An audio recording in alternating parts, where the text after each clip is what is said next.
यहाँ पे तब लड़ जाना चाहिए। मैं नहीं डाल मैम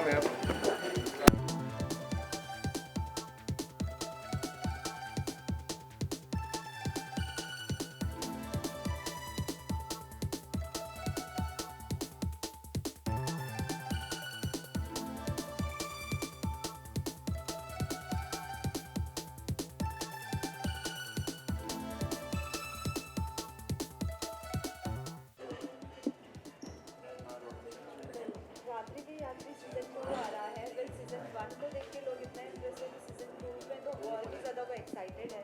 आपसे जानना चाहेंगे किस तरीके का ये शो है, एज वेल एज आपका क्या किरदार है।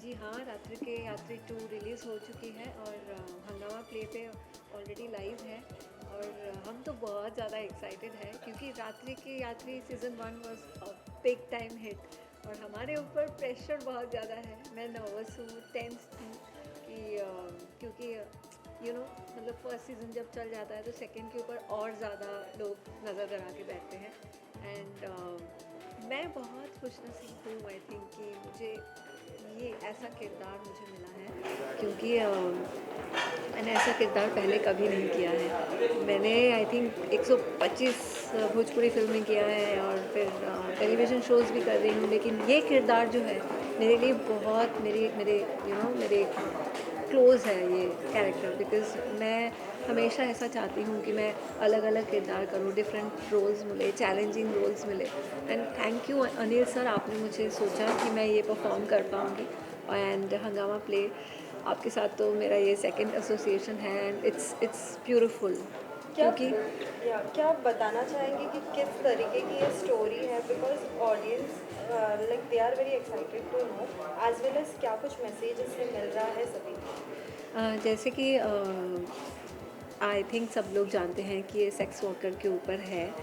5 अलग अलग स्टोरीज़ है जिसमें पांचों स्टोरीज़ बहुत डिफरेंट है एंड काफ़ी सेंसिटिव है और ऐसा रोल जब हम एक्सेप्ट करते हैं तो हमारे मन में बहुत कुछ चलता रहता है कि हम कैसे इसके साथ जस्टिस करेंगे, कैसे करेंगे, मतलब कैसे लुक लेंगे, कैसे बैठेंगे, किस तरीके से बात करेंगे। तो ये सब चीज़ें जब मैं एक्सेप्ट कर रही थी तब मुझे मेरे अंदर चल रहा था, बट अनिल सर ने मुझे बहुत हेल्प किया है।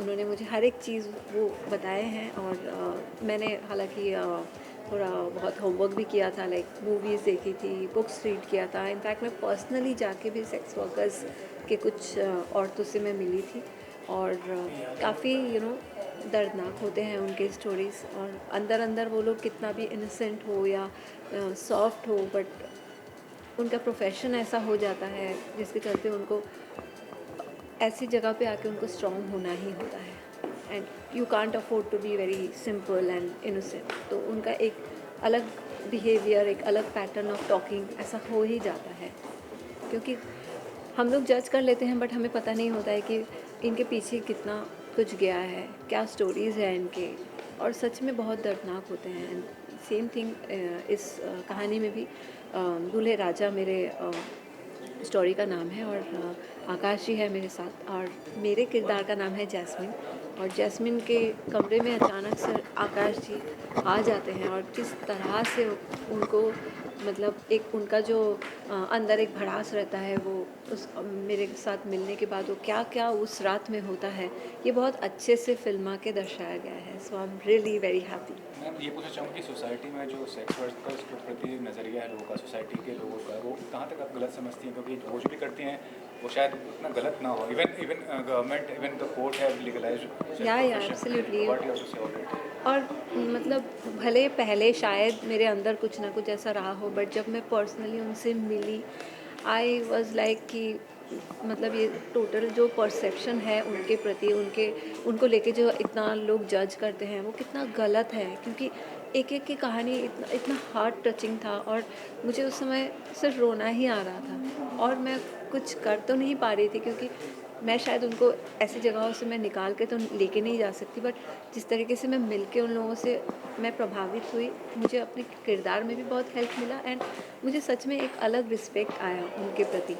सो रियली हम नहीं जानते हैं कि कितना अप्स एंड डाउन सह के ऐसी औरतें आई हैं और ऐसे प्रोफेशन में आई हैं, तो प्लीज़ हम लोगों का कोई हक नहीं बनता है कि हम उनको जज करें और उनको नीचा नज़र में देखें. तो आई विल टेल एवरीवन कि please respect her, give them equal rights. As well as हमेशा से जो सभी मासेस हैं वो वेट करते हैं एक ही रियलिटी शो का जो हमेशा लोगों को लाइक एंटरटेन करता है, विच इज़ बिग बॉस. हाँ. और आप तो इस साथ ही आज भी सभी जानते हैं मनवीर और मोना, M3. या सो जो सीज़न आपका था वो आज भी लोग याद कर रहे हैं. इस सीज़न की अगर बात करें तो इस बार क्या आपके कोई दोस्त है बिग बॉस के घर में, और आप कितना पसंद कर रही है ये सीज़न सभी कंटेस्टेंट्स की? लाइक मैं एक्चुअली बिग बॉस की तो बहुत बड़ी फ़ैन हूँ ही, और मैं क्योंकि वहाँ रह के आई हूँ 98 डेज़ आई स्पेंड, तो मुझे थोड़ा बहुत नहीं, काफ़ी बहुत कुछ आइडिया हो गया है. जब मैं गई थी उस समय मैं एक रीजनल जोन से थी, इतना कुछ मुझे समझ नहीं आता था. बट अभी मतलब टाइम जाने के बाद सब कुछ समझ में आने लगता है. तो इस बार का सीज़न भी शुरू में मुझे थोड़ा सा ऐसे लग रहा था कि मे बी क्या मालूम कैसा होगा, क्योंकि एकदम अलग किए हैं इस बार बिग बॉस, तो कैसा अलग होगा. बट सच में अभी धीरे धीरे आई थिंक 1 या 2 एपिसोड के बाद से सच में बहुत इंटरेस्टिंग हो गया है, क्योंकि सच में अलग कर दिए हैं. इस बार सुबह ना तो गाना बजा रहे हैं, गाना बजा के पहले मैं उठ के डांस करती थी, अभी वो भी नहीं है. तो अभी मैं वहाँ जाऊँगी तो मुझे ना खुद ही गाना पड़ेगा, खुद डांस करना पड़ेगा. सब कुछ अलग, मतलब अभी आप ऐसे जस्ट चिल नहीं कर सकते, बैठ नहीं सकते या लेट नहीं सकते. बिग बॉस तुरंत आपको बोलेंगे कि आप ये नहीं कर रहे हो, आप दिख नहीं रहे हो, मतलब क्लियर बता रहे हैं कि आपको क्या करना है क्या नहीं. तो और कंटेस्टेंट्स भी हमेशा आई थिंक चौकन्ना रह रहे हैं कि क्या उनको करना चाहिए क्या, और क्योंकि इमीडिएटली बताया जा रहा है कि आप ये गलत हो यहाँ. अगर पहले हम लोग को इतना कुछ पता नहीं होता था, हम लोग हाँ ठीक है कुछ चल रहा है, टास्क आ रहा है, फिर ठीक है, हम लोग अपने हिसाब से करते थे. इस बार सच में बहुत डिफरेंट हो गया है.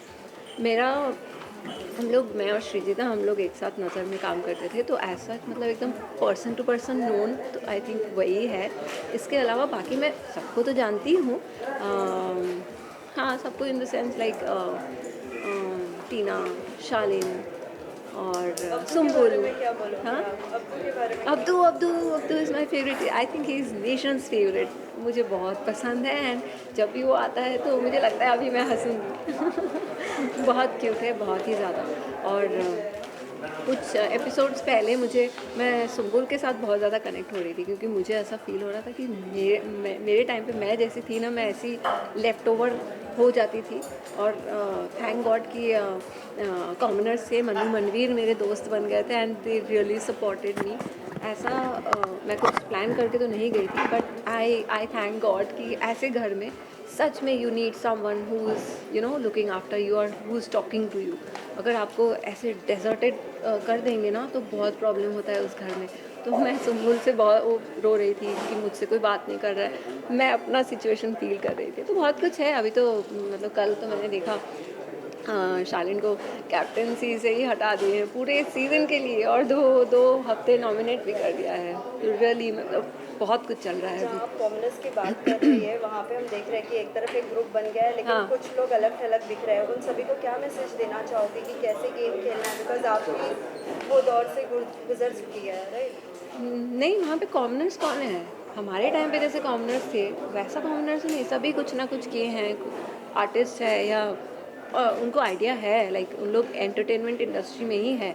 बट ये पता नहीं ऐसा क्यों हो जाता है कि हमेशा ये एक अलग वाला ये हो ही जाता है. बट मैंने ये भी देखा है बिग बॉस घर ही ऐसा है ना, जैसे एक टास्क आता है तो अलग अलग होने लगता है, फ्रेंड्स इधर उधर हो जाते हैं. तो ये सब में बहुत कुछ होगा और बिग बॉस खुद ही करा रहे हैं.